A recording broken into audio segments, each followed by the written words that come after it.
Bueno, el título del mensaje de esta noche es El mejor punto de vista. Seguramente va a ser el tuyo o el mío, vamos a ver el de quién.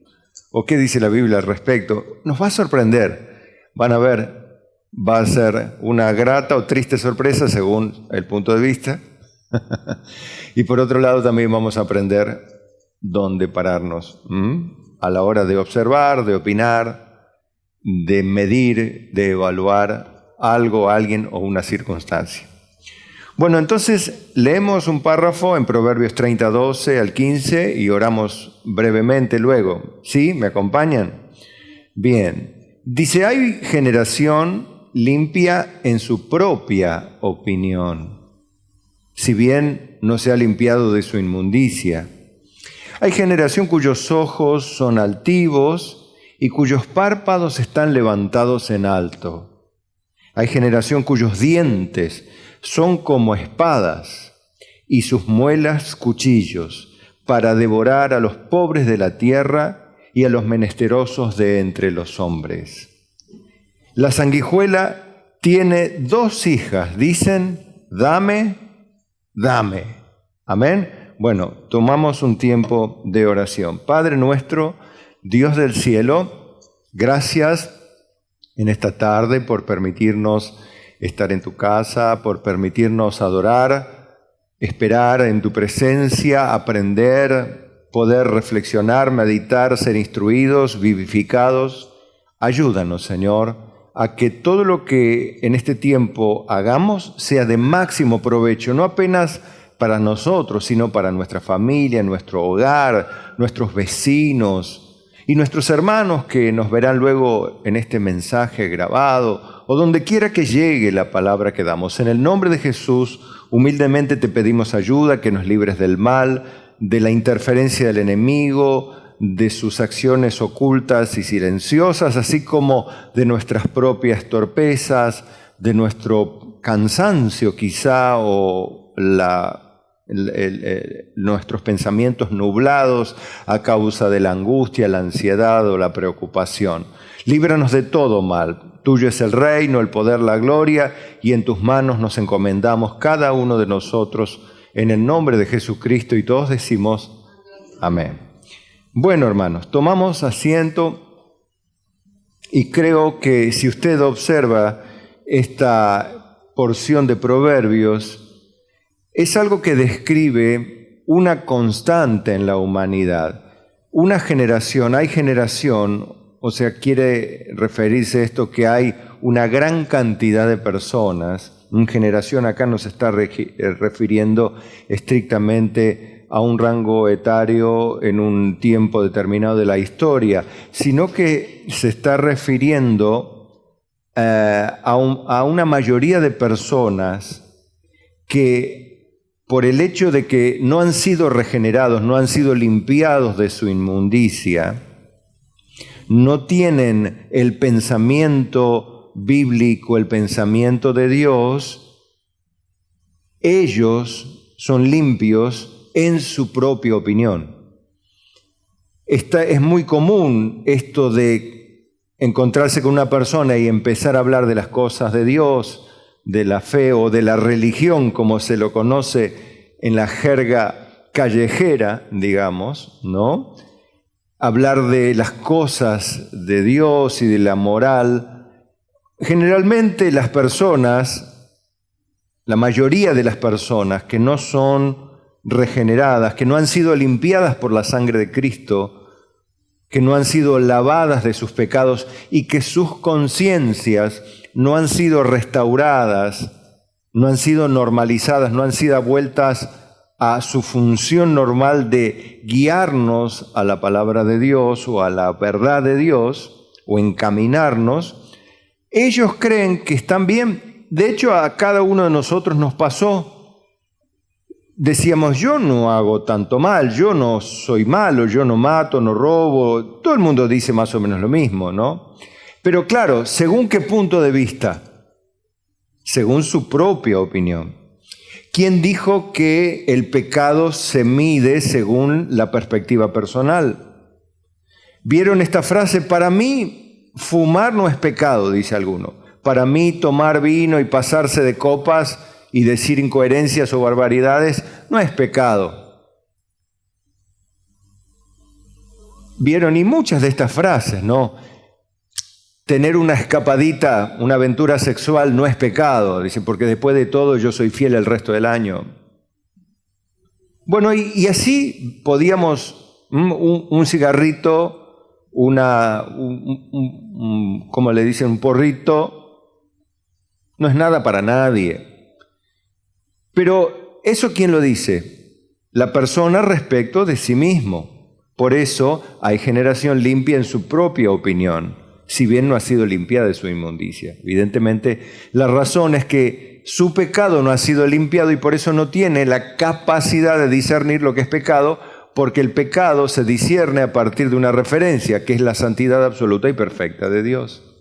Por eso no sirve el punto de vista personal ni de nadie para evaluar el grado de pecaminosidad o de santidad de alguien, porque ese error lo cometemos aún nosotros, que pensamos que somos más buenos que otros, o inclusive pensamos que somos re buenos respecto de los mundanos, cuando si Cristo no nos hubiese transformado, somos exactamente iguales o peores que otros en lo que a vida y moral se refiere.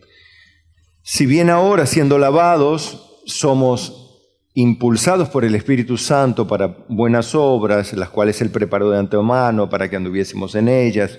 Somos exhortados a caminar en santidad, a vivir en el proceso santificador, eso es correcto, y comparativamente podríamos decir que somos mejores. Pero por esa causa, por la obra de Cristo, no por nuestra gran capacidad moral o por nuestro empuje piadoso que nace de nuestro instinto humano, no, sino que viene por la gracia del Espíritu Santo a transformar. De hecho, el Espíritu Santo vive luchando contra nosotros mismos con la ley que opera en nuestros miembros que nos lleva cautivos al pecado. Pero por dentro nos deleitamos en la ley de Dios y eso es lo que evita que hagamos lo que quisiésemos. Y esa es la ventaja que tenemos, cosa que no tienen las personas que están sin haber sido regeneradas. Al punto de que esas personas que dicen que no hacen mal, aquí las describe, y fíjese si no es algo tan actual y moderno como lo era hace 3000 años atrás. Dice, hay generación cuyos ojos son altivos. Hoy la soberbia y el orgullo es moneda corriente, inclusive comparativamente con décadas atrás. Hablando en general, no en casos particulares, cuyos párpados están levantados en alto, es otra manera de decir lo mismo. Hay generación cuyos dientes son espadas y sus muelas cuchillos para devorar a los pobres y a los menesterosos de entre los hombres. Es una manera de decir, poéticamente, destruir con la manera de hablar o morderse, comerse unos a otros o comer o devorar al prójimo, ¿no? Es una metáfora, o metafóricamente hablando es destruir al prójimo a partir de mi violencia, ¿no? A partir de los mordiscones que le doy a mi prójimo, ¿no? Y por otro lado, otro factor más que se asemeja mucho a lo que vivimos hoy es el de querer tener y querer ser, igual que la sanguijuela, que dice, dame, dame. ¿Qué es lo que hace la sanguijuela? Chupa sangre donde encuentre. De eso vive, chupando sangre. De hecho, se utiliza inclusive como una palabra peyorativa para referirse a otra persona que lo único que hace es vivir de otros. Y hoy vemos en nuestra cultura que lamentablemente impulsa a muchos y cultiva el pensamiento de los derechos solamente. Todos tenemos derechos, pero también hay obligaciones. Pero cuando los derechos no están en balance con las obligaciones, vemos la cultura del reclamar, reclamar, y no es otra cosa que convertirnos en sanguijuelas, que lo único que le estamos pidiendo al gobierno, al entorno, a la iglesia, a los hermanos, dame, dame, o denme, denme, denme, denme, me tienen que dar. Vos me tenés que dar porque vos tenés trabajo y yo no tengo, vos me tenés que dar porque vos tenés plata y yo no, entonces vos me tenés que dar, dame, dame, y vivimos reclamando. y nunca esforzándonos por ser alguien que da, cosa que enseña la Biblia. Creo que, miren, lo que Salomón veía, o el proverbista veía en este caso, no estoy seguro si era Salomón, pero por lo menos se compiló en ese libro, en el de los proverbios de Salomón, y los que él compiló a su vez, vemos casi describiendo la sociedad moderna, la sociedad individualista que piensa en sí mismo.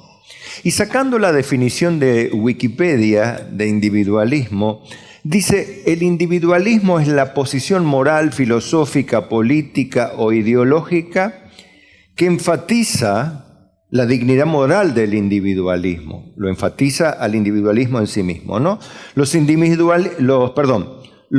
individualistas promueven el ejercicio de los objetivos y los deseos propios, y en tanto la independencia y la autosuficiencia, mientras se oponen a la mayoría de las intervenciones externas sobre las opciones personales, sean estas sociales, estatales o de cualquier otro grupo o institución.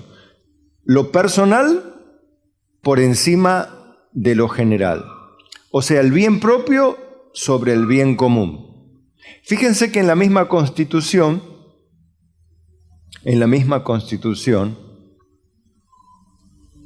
el preámbulo se habla de buscar el bien, afianzar la defensa común, el bien común, la paz interior, ¿sí? Y en la Constitución vemos muchas cosas que emergen de la cultura judío-cristiana y que salen otra vez de la Biblia. Y esa normativa es absolutamente pisoteada, sea desde la Biblia, empezando por la Biblia, siguiendo por la Constitución y terminando por las leyes y ordenanzas del municipio. A nadie le importa la ley porque el individuo está por encima de la ley, y así nos va en nuestros países latinos o hispanohablantes en general, porque España también es parte de esta lamentable cultura que prima el individuo por sobre la institución y por sobre la ley. Entonces, no importa si la ley dice o no, lo que importa es que el individuo sea quien es y sea respetado porque está ahí arriba. No importa si infringe o no la ley, o sí importa, pero no tanto, como diciendo, roba pero hace. En otro país el que roba va preso, acá, bueno, es reelecto un montón de veces, y así en muchos países, ejemplos, ¿no? Ahí tiene, como eso se internaliza en nosotros y que lo aceptamos. Bueno, roba un poco, miente un poco, dentro de todo, ya como que se naturaliza la mentira. Inclusive todo esto va permeando el pueblo de Dios, ¿no? Bueno, sigo leyendo la definición. En el lado opuesto encontramos el colectivismo. El individualismo hace del individuo su centro y en tanto comienza con la premisa fundamental de que el individuo humano es de importancia primaria en la lucha por la liberación. Los derechos humanos y la libertad son la sustancia de estas teorías. O sea, ellos levantan las banderas de los derechos humanos, de las libertades, y eso se convierte en sustancia. O sea, es lo que le da vigor a estas ideologías, ¿no? El liberalismo, el existencialismo y el anarquismo individualista son ejemplos de movimientos que toman al individuo humano como unidad central de análisis. También ha sido usado como término denotando la cualidad de ser un individuo, una peculiaridad. El individualismo es también asociado con intereses y estilos de vida artísticos, bohémicos, donde existe una tendencia hacia la autocreación y la autoexperimentación opuesta o elusiva de la tradición o de las opiniones y comportamientos populares o de masas, y por lo tanto con una posición filosófico-ética humanista. En una palabra, el individualismo es egoísmo. En una palabra, es la mirada y la atención y la supremacía del yo por encima de todo, de la cultura, de lo que piensa la mayoría. Vieron que hoy las minorías violentas son las que toman los lugares, por ejemplo, los medios de comunicación, y contaminan de una manera casi, no casi del todo diabólica, la mente de periodistas y comunicadores sociales, y que a su vez se retransmite esto en las redes y se bajan líneas en las instituciones, y son una minoría individualista en extremo, y que promueve antivalores o cuestiones meramente personales que van en contra de la cultura, en contra de las normas, en contra de la ley, en contra de muchas cosas. Bueno, lo dejamos ahí. ¿Por qué? Porque estaba un poco viendo que hay las personas estas, si vos hablás con ellas, no te escuchan. No les importa escucharte, porque piensan, tienen un punto de vista y una opinión personal de sí misma tan firme, tan fuerte, tan obstinada, que se sienten verdaderamente limpios en su propia opinión, aunque... y evidentemente no han sido nacidos de nuevo, ¿no? Sus pecados lo demuestran. Y tiene esta cuestión de dame, reclamar, y esgrimir banderas de derechos, donde uno reclama. Bueno, una cosa y la otra, vieron que la Biblia se escribió hace 3.000 años y Wikipedia hace poquito, así que yo prefiero quedarme con la Biblia. Bueno, pero... conviene leer para entender un poco los conceptos y ver cómo claramente se refleja, ¿no? Hay palabras que usted no va a entender y alguna me puede resultar difícil a mí también, pero no importa mucho. Mientras usted entienda la Biblia y la practique, eso es lo que importa.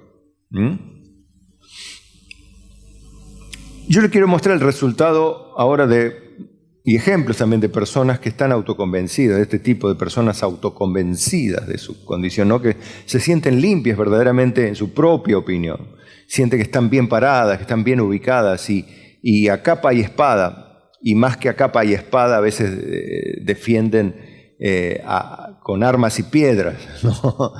Más que a capa y espada, sus posiciones, y son peligrosas, a veces son sagazmente piadosas, pero en el sentido demoníaco, ¿no? Son lobos vestidos de ovejas, ¿no? Con cierta apariencia o con cierta motivación de hacer bien a los demás y rescatar víctimas, y esto es mentira eso. En realidad las víctimas siguen siendo víctimas y en realidad la sociedad es víctima de toda esa ideología, ¿no?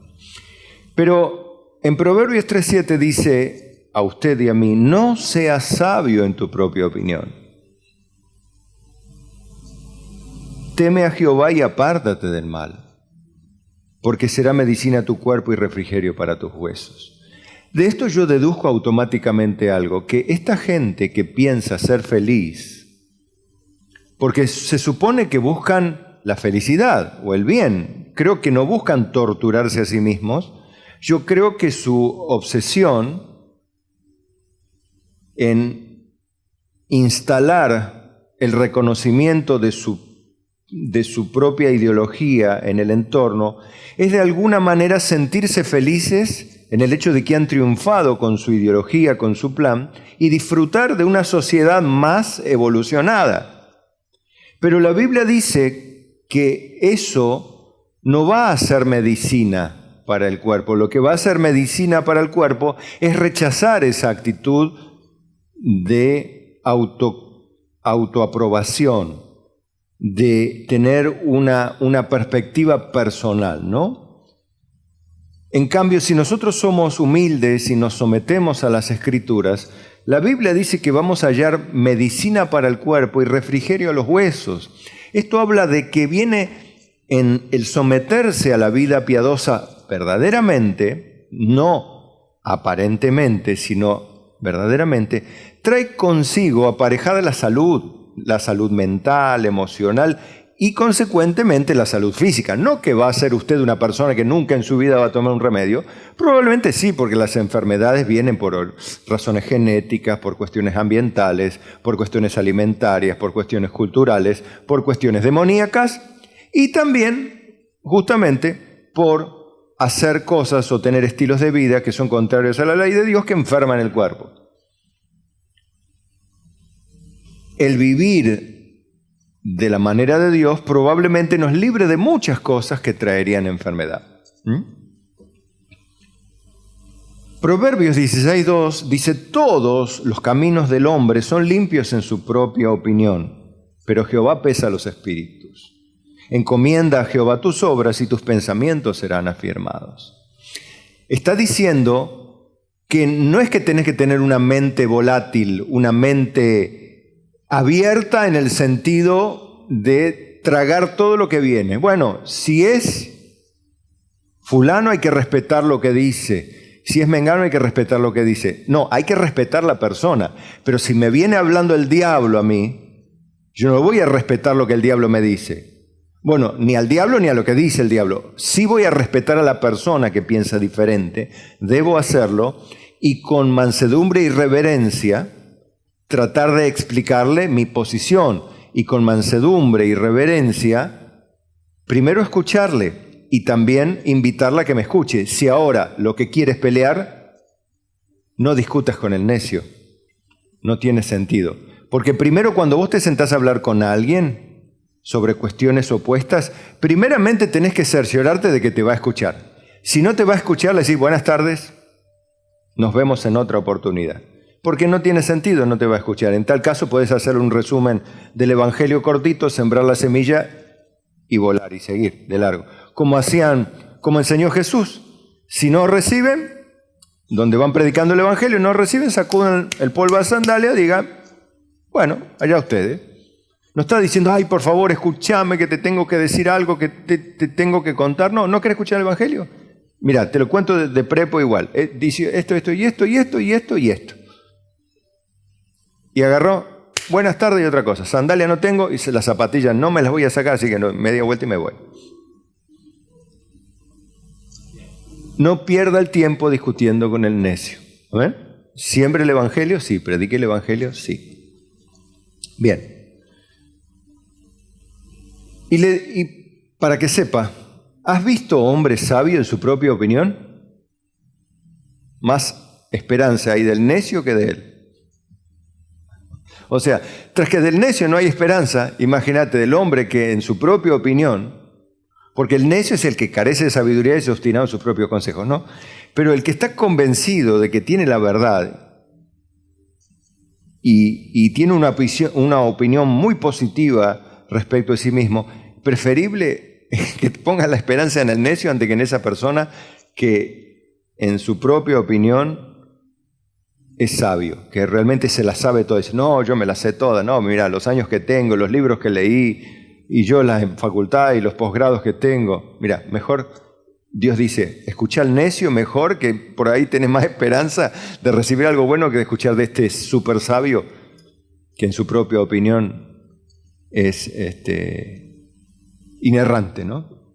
Bueno, entonces le voy a mostrar ahora la otra perspectiva, la que nos invita a Dios, la que es a través del ejemplo del generoso Timoteo, ¿no?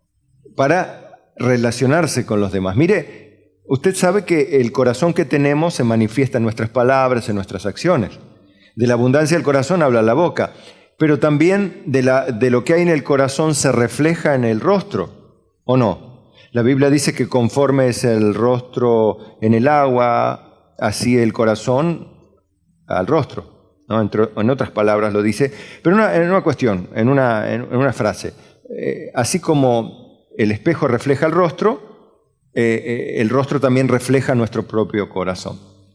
Y nuestras acciones hablan, porque del interior del corazón salen los malos pensamientos, los adulterios, las fornicaciones, las abominaciones y toda la insensatez sale de adentro y llevan al hombre a contaminarse moralmente y legalmente.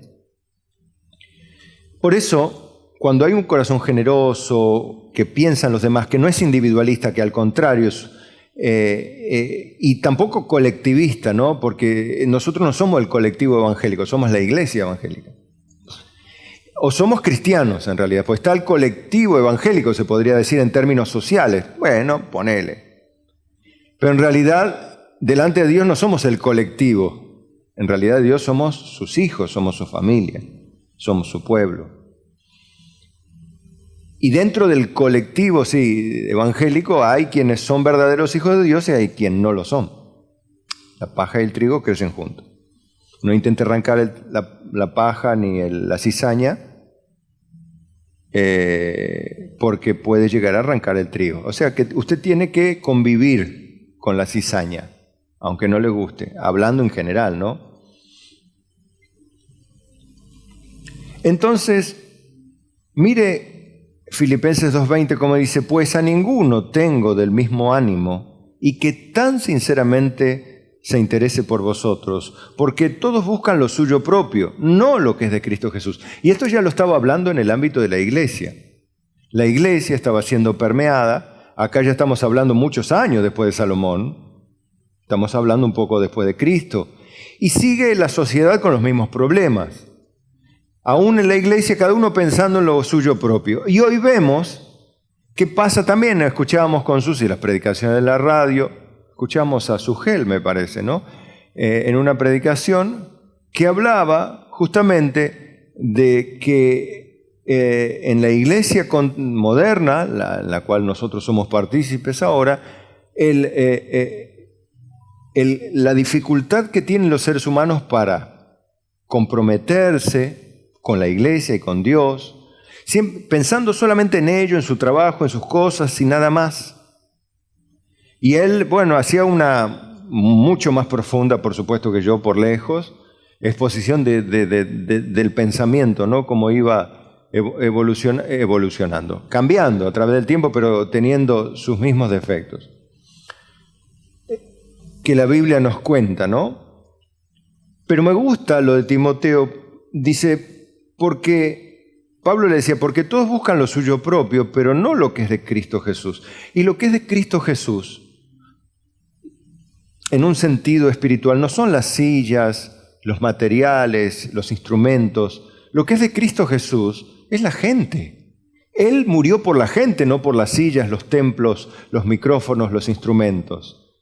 Si bien todo es de él, el oro, la plata, la tierra y su plenitud le pertenecen a Dios, todo lo creado es de él en un término absoluto. Pero en términos espirituales, o lo que Cristo vino a hacer es a morir por los hombres, no morir por el planeta, porque de hecho el planeta lo va a quemar todo. Usted debe saber algo, para tristeza de los ambientalistas que tanto luchan, yo los respeto, pero este planeta es descartable, diga conmigo, este planeta es descartable. Yo sé que está bien luchar por el ambiente, porque no vamos a ir contaminando todo lo que podamos, ¿no? Y tirando mercurio, plomo y por allí, por todo lo que podamos, no. Pero sepa algo, que este planeta es descartable, que más vale usted, si es ambientalista, bueno, séalo, me parece perfecto, hay que luchar porque hay que estabilizar un mundo que si no nos contaminamos todo enseguida. Dios mismo es el que de alguna manera mueve los corazones de muchas personas. Pero la iglesia le toca otra misión, no de ser ambientalista ni ir detrás de los movimientos sociales para dar ayuda a los pobres, aunque no debemos olvidarnos de los pobres de la iglesia, como Pablo decía, pero no es la función de la iglesia tener acción social. No es la función de la iglesia tener un movimiento ambientalista o proteccionista de los animales. No es la función de la iglesia. Debe proteger, y sí, más vale. Debe evitarse la violencia, todo exceso, todo mal. Pero la función de la iglesia es predicar el evangelio, por Dios. Mucho menos meterse en política. Aunque no está mal que un cristiano se meta en política, si quiere meterse que se meta, pero debe saberse en qué se mete. Los pastores no deben meterse en política. La Biblia no lo enseña. Sin embargo, los hay y muchos. Bueno, pero no quiero desviarme del hecho de que Timoteo era un ejemplo de estos hombres que daban lo mejor de sí por los demás. O sea, su pensamiento era en la familia de Dios. Y el mandato es hacia nosotros. Bueno, ya lo leímos más de una vez. Efesios 4:25 dice, por lo cual, desechando la mentira, hablad verdad, cada uno con su prójimo, porque somos miembros los unos de los otros. No podemos vivir mintiéndonos, hermano. Por eso otra vez renovamos, cuando hablamos con los colaboradores y los nuevos colaboradores y el nuevo sistema que tenemos, que llevamos adelante en la iglesia, y hicimos un pacto de confianza, porque la Biblia dice, no mintáis los unos a los otros. No nos mintamos, vivamos una relación de confianza, seamos confiables los unos para con los otros. No seamos personas que estamos viviendo de apariencias dentro de la iglesia o esperando el hueco para sacar una tajada. Hay personas que vienen a la iglesia para buscar una tajada cuando pueden y ya cuando ya recibieron su tajada se van. Hay que tener cuidado con esas personas de que no saquen la tajada, porque esa porción podría corresponderle a un hermano que pertenece a la congregación y que verdaderamente la necesita. Así que a tener cuidado con ser muy generoso, ya digo, en el lado del exceso, de ser tan colectivista que, bueno, piensa en el mundo entero, piensa más, o alguno, ¿no?, en el mejor amigo del hombre, que dicen que es el perro, cuando el mejor amigo del hombre debe ser el mismo Jesucristo. Vosotros sois mis amigos y hacéis lo que yo os mando. Yo entre quedarme con el perro y Jesucristo no hace falta que ni lo piense, pero ni se me cruza por la mente, porque es lógica pura. Me quedo con el Creador, no con el ser creado. Simple. Me quedo con mi Salvador, no con aquel animalito que Dios creó, que no tiene alma, ni salvación, ni vida eterna, ni va al cielo. Ni los perros, ni los gatos, ni las vacas, ni los leopardos, ni los peces, ni las aves van al cielo. No van. Van a la tierra, se destruye, se desintegra. Punto. Es un ser vivo, sí, pero Dios le quita la vida cuando termina su periodo. Filipenses 2:3, nada hagáis por contienda o por vanagloria, antes bien con humildad, estimando cada uno a los demás como superiores a él mismo. Por el contrario, ¿vieron? El individualismo piensa que son ellos los que tienen la verdad y el que tiene el concepto, un punto de vista respecto de sí mismo muy alto. No mirando cada uno por lo suyo propio, sino cada cual por lo de los otros. Está bien que miremos por lo nuestro, por nuestros hijos. Si usted trabaja, usted le tiene que dar primero de comer a sus hijos y luego a los hijos de los demás. Usted no trabaja para darle de comer al mundo. Usted trabaja porque su familia lo necesita y sus hijos lo necesitan. Ahora, si tiene más, puede ayudar a los hijos de otros o a otras personas, pero usted debe ayudar a sus hijos. Entonces, la idea es no solamente, bueno, son mis hijos, entonces no hay nada más. Pero cuidado porque hasta los judíos hipócritas del tiempo de Jesús decían, no puedo ofrendar, porque no puedo ayudar a papá y mamá. Porque mi dinero, al contrario, es corbán. O sea, el nombre que se le daba a ese tipo de ofrenda de compromiso, que ellos... Era mentira que era un compromiso. Era para esquivar la responsabilidad de ayudar a su mamá y a su papá. Entonces, eso no. La idea es tener un pensamiento abierto y generoso hacia los demás. Romanos 12:16 dice, unánimes entre vosotros, no altivos, sino asociándoos con los humildes, no seáis sabios en vuestra propia opinión. Acá ya hay un consejo directo sobre el opinar. Yo opino y es así, punto, y a mí nadie me convence de otra cosa. No, estar abierto a compartir, pero abierto a compartir también tiene esa unanimidad contigo, ¿no?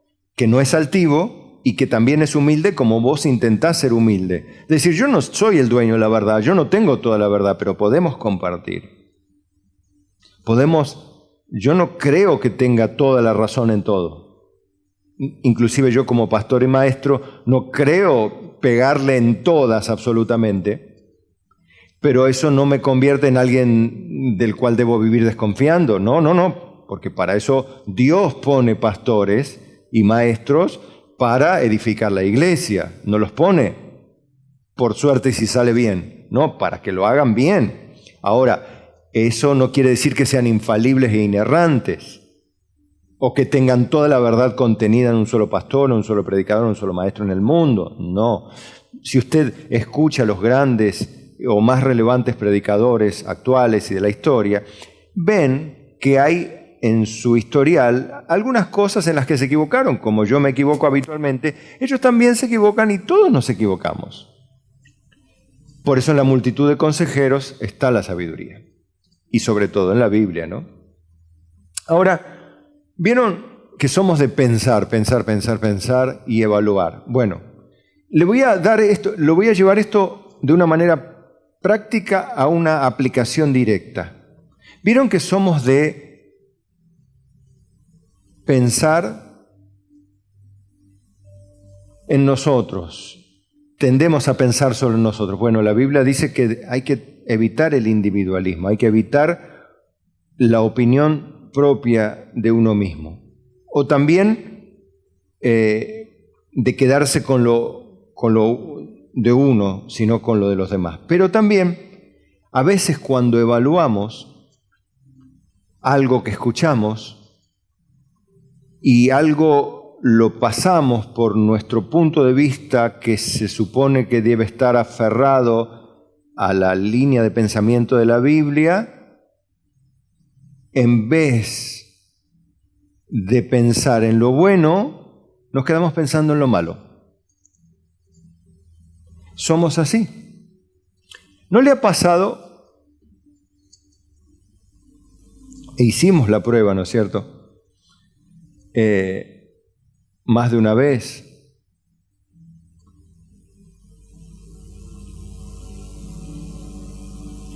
Yo ahora no lo tengo para hacer, pero bueno, el ejemplo de poner una hoja blanca, ¿no? Y pone un punto en el centro de la hoja, bien centrado el punto, ¿no? Entonces le muestra a la gente, ¿qué ve? En la hoja, ¿no? ¿Qué ve? Le muestra la hoja así, ¿qué ve? Y las personas dicen, un punto. Otros podrían, la verdad es que habría que decir una hoja, porque la mayoría de todo es hoja. Y lo que hay en la hoja es un punto. Pero ese ejemplo tan sonso le sirve para ver lo que la Biblia también enseña, que una pequeña locura al sabio mancha toda su historial. Una mosca hace ceder el perfume, dice también. Una pequeña locura al sabio también hace que se arruine su reputación. Y a veces pasa que nosotros, al tener esta manera de mirar el punto y no la hoja, vemos el error de alguien y nos quedamos con el error, y nos quedamos con el error, y nos quedamos con el error, y seguimos pensando en el error, o en la mancha, en la mancha, en la mancha, en la mancha, en la mancha, en la mancha. A veces les pasa a los hombres, tienen un lindo auto, pero tiene un toque el auto, ¿no? Entonces va al auto y mira el auto y le mira el toque. Otra vez va llegando al auto y le mira el toque. Va otra vez llegando al auto y le mira el toque. ¿Es así o no, caballeros? ¿Por qué no mirar todo el auto y decir gracias Dios por el auto? No, pero yo voy y miro el bollo. Capaz que es o la raya. En vez de dar gracias a Dios cada día por el auto, cada día yo me enfoco en el toque que tiene. Bueno, así somos, hermano. Se equivocó alguien de entre nosotros y nos acordamos de ese error que tuvo. Y lo traemos, y lo traemos, y lo traemos, y lo traemos, y lo traemos una y otra vez. Porque tenemos la opinión, la centramos en base, o sea, nuestra opinión, nuestra perspectiva, la tomamos desde lo malo inclusive. Y eso es ahí donde el punto de vista personal se agrava su malicia.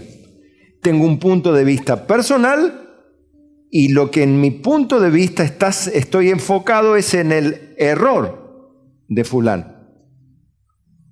Ni siquiera evalúo los míos, evalúo los errores ajenos y me quedo en el error ajeno, no en las virtudes de mi hermano. ¿Verdad? Tenemos esa tendencia. En 1 Tesalonicenses 5:21 dice, examinadlo todo, retened lo bueno. No dice que retengas lo malo, sino que mires todo y te quedes con lo bueno. Mira tu auto, mira tu bollo, tu raya, pero dale gracias a Dios por el auto. ¿Está bien? ¿Sí? Bueno, y así con todas las cosas. 2 Tesalonicenses 2:15, así que hermanos, estad firmes y retened la doctrina que habéis aprendido, sea por palabra o por carta nuestra.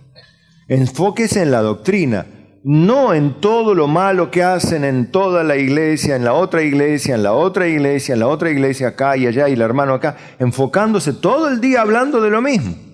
Cuando la Biblia dice, retengan la doctrina que han aprendido, ya sea por palabra o por carta, reténganla. Filipenses 4:8, por lo demás, hermanos, y esta es súper directa, ¿no?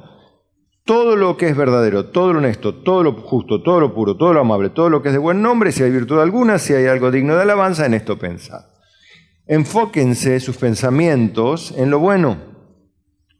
Cuando tienen una perspectiva, un punto de vista, sí, personal, enfóquense en lo bueno, no se abstraigan ahí en lo malo nada más y encima elaboren una posición personal porque van a ir muy mal, hermanos.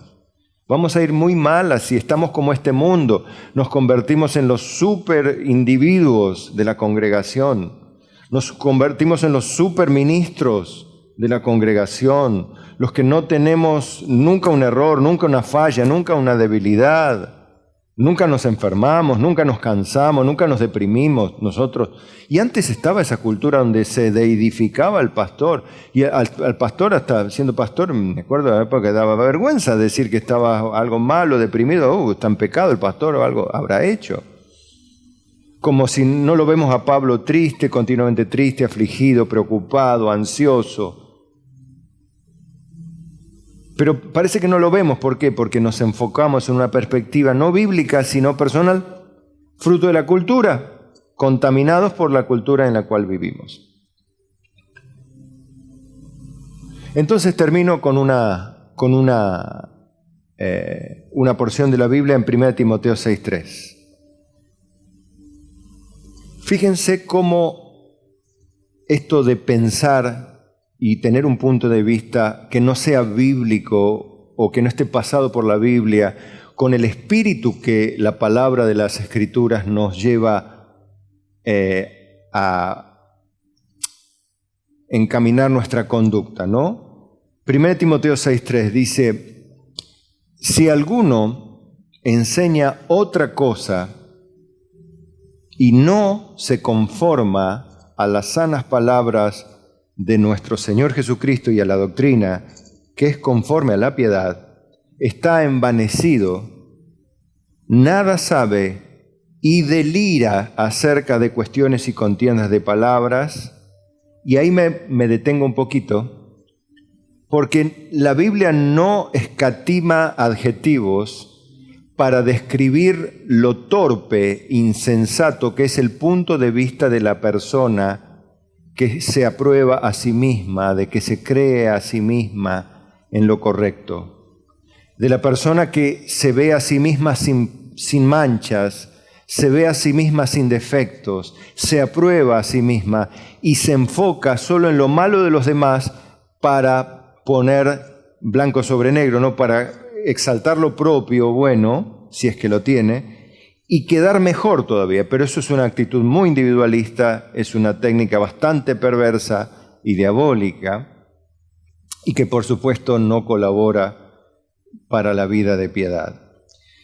Y todo, si no hacemos esto, si no tomamos nuestro punto de vista desde el punto de vista de la Biblia, porque debemos decirnos, ¿cómo pensaría Cristo respecto de tal persona? ¿Cómo pensaría Cristo respecto de tal actitud? Vemos a los fariseos, vemos a las prostitutas, vemos a los condenados a muerte, diferentes personajes, personas que él llamó como un celote y como un cobrador de impuestos. Juntos los hizo apóstoles, los transformó Dios. Vemos las diferentes facetas, caracteres humanos, en el contexto de las relaciones con Cristo, ¿no? Y vemos cómo Él se conducía. Bueno, nosotros debemos tratar de imitar a Cristo de esa manera. Pero ¿cómo lo haremos? Y bueno, conformado a las sanas palabras y a la doctrina de la Biblia. Porque si no lo hacemos, caemos en el mismo grupo de personas que están envanecidos, que no sabemos nada, y deliramos acerca de cuestiones y contiendas de palabras de las cuales nacen envidias, pleitos, blasfemias, malas sospechas.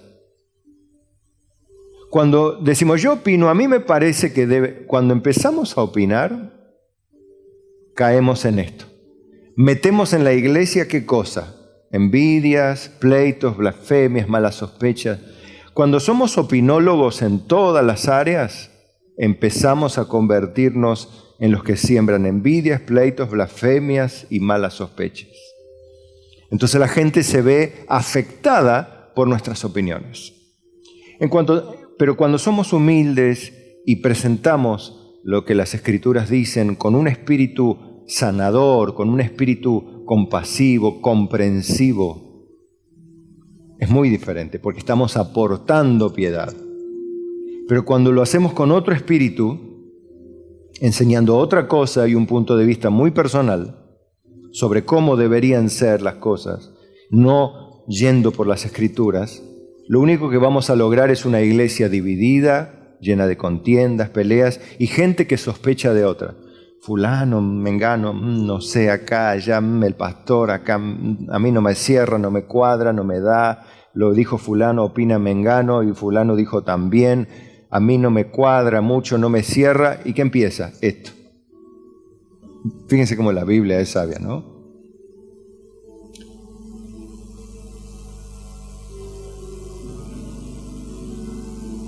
El verso 6. Pero gran ganancia es la piedad, acompañada de contentamiento. Porque nada hemos traído a este mundo y sin duda nada podremos sacar. Así que teniendo sustento y abrigo, estemos contentos con eso. Porque los que quieren enriquecerse caen en tentación y lazo y en muchas codicias necias y dañosas que hunden a los hombres en destrucción y perdición, porque la raíz de todos los males es el amor al dinero, el cual, codiciando algunos, se extraviaron de la fe y fueron traspasados de muchos dolores. Entonces me quedo con el verso 6. Gran ganancia es, ¿qué cosa? La piedad, o sea, la vida piadosa, verdadera, acompañada ¿de qué? De contentamiento, de una mirada llena de gratitud de lo que tenemos hoy, de lo que comemos hoy, de lo que vestimos hoy, de lo que tenemos a nuestro alcance hoy. Contentos, hoy contentos y mañana contentos con lo que tengamos. Porque Dios dijo, no te dejaré ni te desampararé. Y ser agradecidos es una manera de ver, como hoy vemos en otros términos, el medio vaso lleno.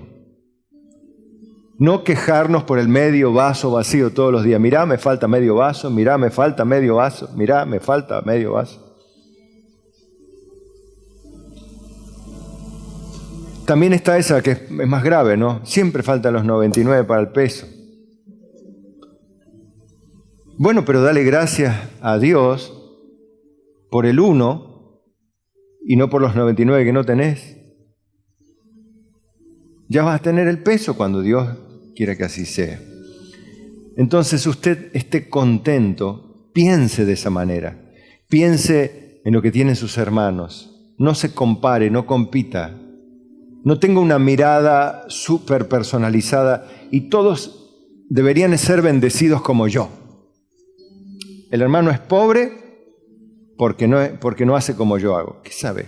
Si Dios le place hacer a unos y a otros darle más y a otros darle menos, no te tiene que importar, sino te tiene que movilizar a ayudar en tal caso. Si tenés, y si no tenés, tampoco reclamar derechos. Esperar en Dios. La viuda pobre o las damas, dice, pobres, ¿qué hacían las santas mujeres? ¿Qué hacían? Esperaban en Dios. Esperaban en Dios. Las mujeres en aquella época no tenían, si no tenían marido, no tenían nada. No había ni jubilación, ni ayuda social. Eran consideradas miserables porque la mujer no era considerada ser humano prácticamente en el Imperio Romano. Y que no, o sea, era mejor un perro que ser mujer. Porque la iba a pasar mal. Pero fíjese como Dios dice aún a las mujeres de aquella época, les decía, las santas mujeres que esperan en Dios. Dios nunca desampara a nadie que confía en Él, porque Él es defensor de viudas y de huérfanos. Así que estemos contentos y pensemos con una mirada bíblica siempre. Tratemos de no ser sabios en nuestra propia opinión, sino ver qué opina Dios y así entonces actuemos en consecuencia. Amén. Oramos.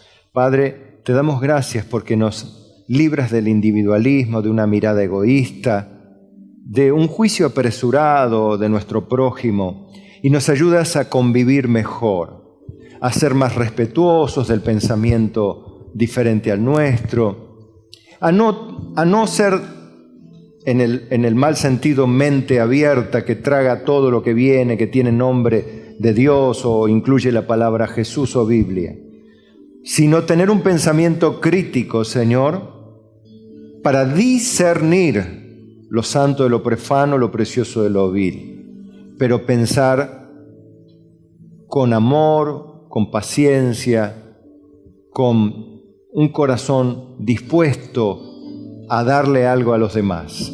Y de esta manera evitarnos muchísimos dolores y problemas y estar contentos con lo que tenemos cada día. Señor, ayúdanos, cámbianos, te lo pedimos humildemente, en el nombre de Jesús, para tu gloria y para el bien de muchos más. Y todos decimos, amén, amén.